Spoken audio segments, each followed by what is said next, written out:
playing this week is Sacred 2. And it's actually, it just came out on the Xbox 360, which is where we played it, but it came out a while back on the PC at the end of 2008, actually.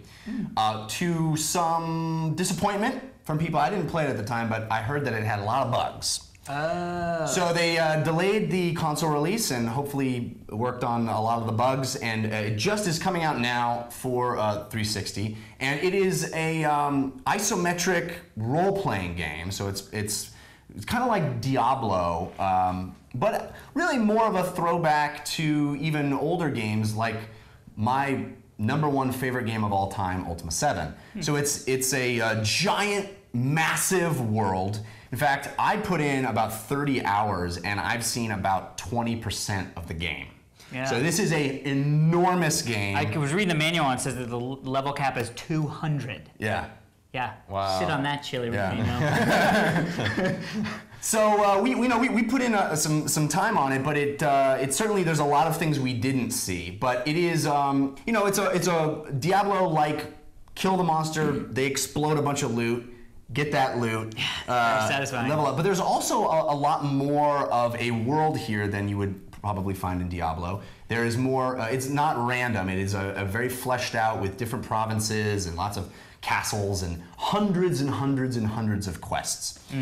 So, Daniel? Well, but you missed one thing, which is... What did I miss? The multiplayer aspect of it. Yes, like Diablo. Big deal. Yes, you can quest with your friends. That's a big deal. I've never seen it. It may be true that they've done it before, but I've never seen it. You're absolutely right. That is a big feature, is that you can create your character. There are 6 different character classes, and you can create that character, start leveling up that character, take it into multiplayer matches with other people. They can continue your campaign, you can continue their campaign, you can level your character in a random player's match, and all that is persistent. Very cool mechanic. Yeah. So yes, big deal. Big deal. Yeah. The first Sacred, I should also mention, is a game that came out in 2004 and was very much a Diablo clone. So it's been a while to where we are now to get the second game. Yes. So I didn't play the first Sacred. Did you guys play it? No. What did you think of Sacred 2? First of all, I think we could call this an MO rather than a Massive MMO. game. It's not massive, but it's online multiplayer game? online role-playing game. It's massive in a different way. Yeah. It's not massively the amount of multiplayers you get, but massive in size and scope. I think you can accurately describe this game as either a simplified World of Warcraft-like game or a uber version of Gauntlet from the arcades back in the day, or Nintendo. It has the spirit of Gauntlet, where it's 4 dudes, 4 friends, in the dungeon. Well, we're playing much more than dungeons, but banded together, each a different class, and killing things. You have that same communal fun times playing together. Less of the stuff that you encounter in MMORPGs with the mining and just trying to level. You just sort of go on quests together. The quests that we played earlier on, there was nothing that was as awesome as some of the quests that you guys have described to me that happens at the end game of games like World of Warcraft. But this is a pretty awesome game. And this is a definitely huge recommend to people that never got into World of Warcraft, didn't take me up on my offer for Runes of Magic and just trying it out. And if you don't have a PC, if you have a console, this is a lot of fun. And it's not a perfect game.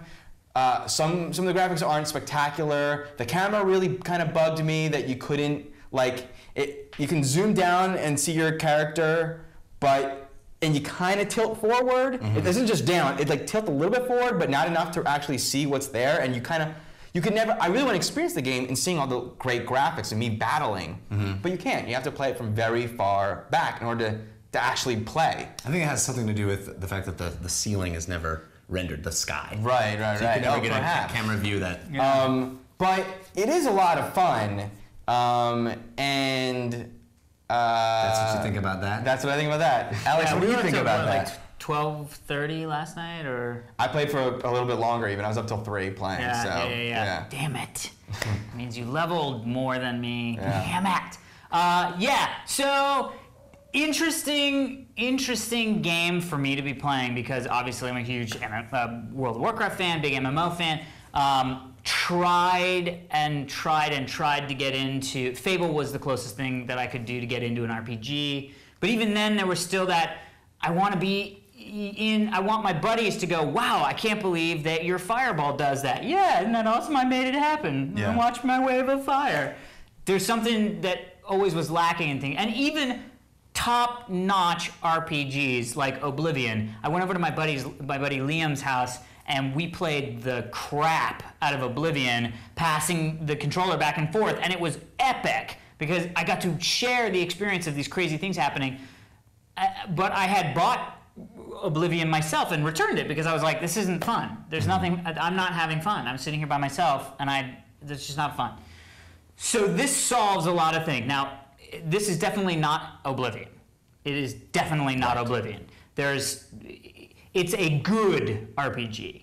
It's a serviceable RPG, like Angels and Demons. It's the Angels and Demons of RPGs. It's good. Everything's there. There's some fun new things, but everything is there. It works. You're going on quests, and the quests are fine.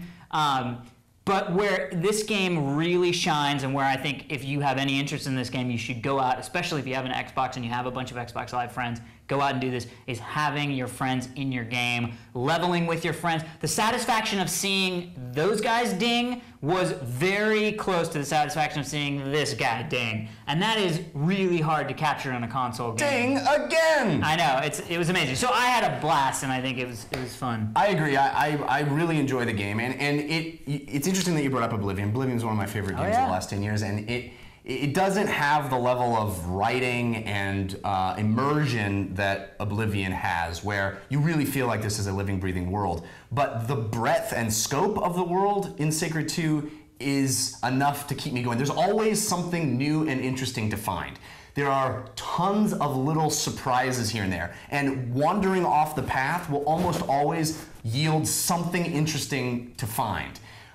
There are quests that I came across that were mind-blowing. There's a quest where, spoiler alert, but there's a quest where you reunite this band with their instruments, and it cuts to a full 5-minute 3D rendered movie of them giving this concert to a bunch of creatures in the world. And it's like this song that was written for the game, right? And then as a reward, you get all their instruments as awesome weapons. Well, that's why you're saying you had that guitar. I had the people's butt with. So awesome. So much and fun. Each class has its own special mount, and the quest to get your special mount is awesome.